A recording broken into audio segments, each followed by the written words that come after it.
Hey guys, Jarek here, and welcome to my review of the Goblin Deuce double barrel shotgun.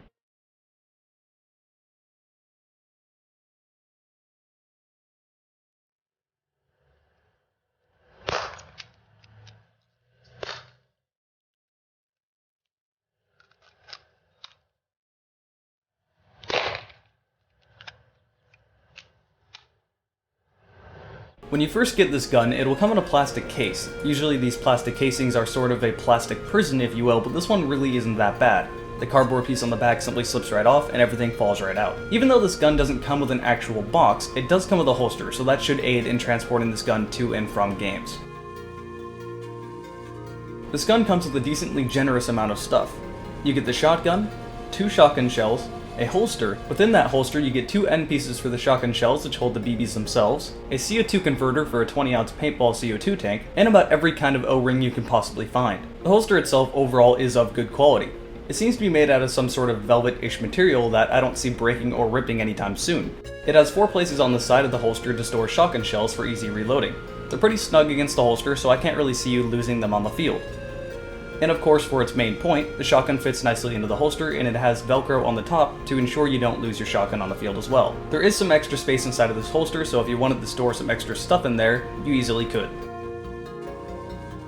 As for the shotgun itself, quality isn't crazy over the top, but it's definitely not cheap either. The entire build is made out of a durable plastic, and I really don't see this breaking unless you're very rough with it.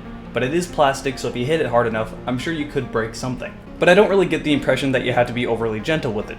As for the most important part of the gun that needs to be reliable, the shotgun shells, the things that retain gas, do seem to be of very good quality.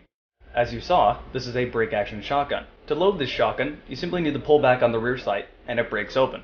I wouldn't worry about this shotgun breaking open while you're trying to actually use it, as there is very minimal rattling.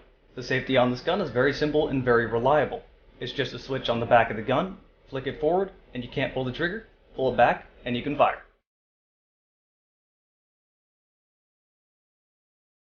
Loading up the shotgun shells with gas is very easy. Simply pull the plastic ends off of the shotgun shell, and that exposes your gas fill valve. Resetting the gas fill valve is probably one of the easiest I've seen out of anything like this. Simply push it back down and you're ready to fill it back up. As mentioned before, this shotgun comes with a CO2 adapter for a 20-ounce paintball tank. I would highly recommend you buy one of these tanks. It'll take forever to run out of CO2, and once you finally do run out of CO2, you just need to go fill it up at your local paintball store. So it's worth doing. However, if you find yourself needing to reload these shotgun shells on the field, a large tank is probably not what you're going to want to carry on you. If that's the case, I would recommend picking up a 12-gram CO2 adapter. As for the gas conservation of these shotgun shells, I found that one 12-gram CO2 capsule could fill up 8 shotgun shells. That is a lot better than I was expecting. If you told me that before I got this gun, I would have assumed you're bullshitting me. As for loading up BBs into the shells, this is just as easy as loading it up with gas. Simply put the plastic pieces back on the shell and put 3 BBs into each hole. Each shell can hold 12 BBs, and I found that using a speed loader makes loading these up even easier. One negative thing about these shells though is that they don't retain the BBs as well as they should, and when you turn the shells upside down, a lot of the BBs may fall out, so you have to make some extra modifications to actually ensure all of the BBs will stay in each shell. Hey, they did give you a lot of O-rings, maybe try to use some of those, and possibly the extra added seal would make this gun even stronger than it already is. If you're thinking to yourself, if the plastic pieces simply slip onto the shell, wouldn't they fly off with the BBs when you shot it? Yes, they would. However, the company solved this by adding a little bit of extra plastic on the inside of the barrels to ensure that the plastic pieces don't fall off as well. I guarantee you, when you're shooting this gun, you will not lose any part of your shotgun shell. The switch on the left side of the gun controls whether you fire one barrel or both barrels. It's kind of interesting the way they did this. When the switch is flipped upward, you only will fire out of the right barrel. When the switch is flipped downward, both barrels will fire. So you can shoot one at a time if you flip it upward, fire, and then flip it downward and fire, because since you have already fired that right shotgun shell, it can't be fired again until you reload it. Overall, I do give this company a lot of credit. Everything that could have been a problem on this gun was solved using the easiest solution possible. Work smart, not hard. The sights on this gun are overall very good. The front bead is a bright silver, making it very easy to see. But let's be honest, you're firing 12 BBs at once, possibly 24, who's really going to be aiming?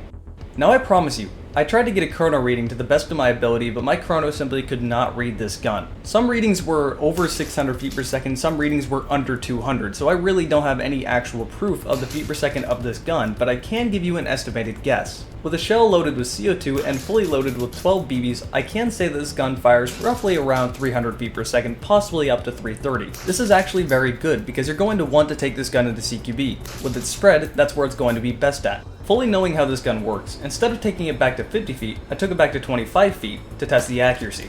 At 25 feet, I am able to conclude that you're able to hit your target every time, but I'm also able to conclude that if you take it back any farther than 25 feet, it's going to be complete luck whether you hit your target or not. With virtually no barrel, the spread is just way too big to accurately hit targets farther away. But hey, that's okay, this gun is made with a very specific purpose. Now sure, you could take it into woodland as a secondary, but its best purpose is to take it into CQB. I see some very good room clearing situations with this gun since you can hit numerous targets at once with one shot. So final conclusions of this gun. Well, the first thing I should mention is its price. It's only $70, which is fairly inexpensive. However, if you want to get 2 extra shotgun shells, that will cost you $25 to $30. So the shotgun shells aren't the cheapest, but if you get just 2 extra shotgun shells and you buy the gun, that's going to cost you around $100. For what you're getting, that's a very good price. It's fairly reliable, and it does have a place in the airsoft world. There's nothing quite like this gun you can take into CQB unless you want to take an M203 into CQB, which the enemy players probably aren't going to be too happy about, especially if you're loading it up with propane.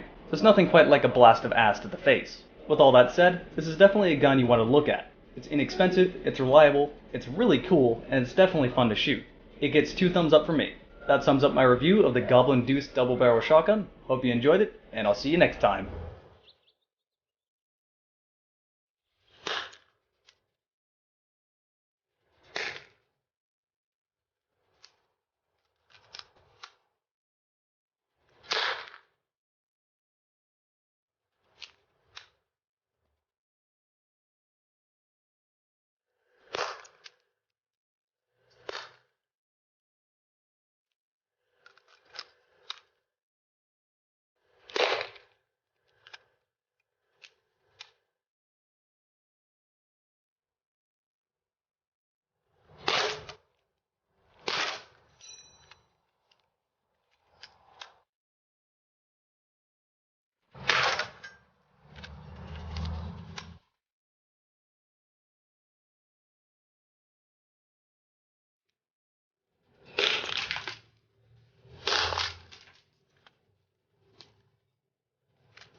High-powered scope, that could be useful.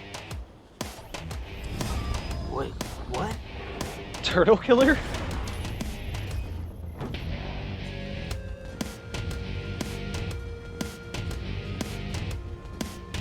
Yeah, they're like defenseless. They just curl up and leave you alone. I like these animals. No, oh my god! Ow!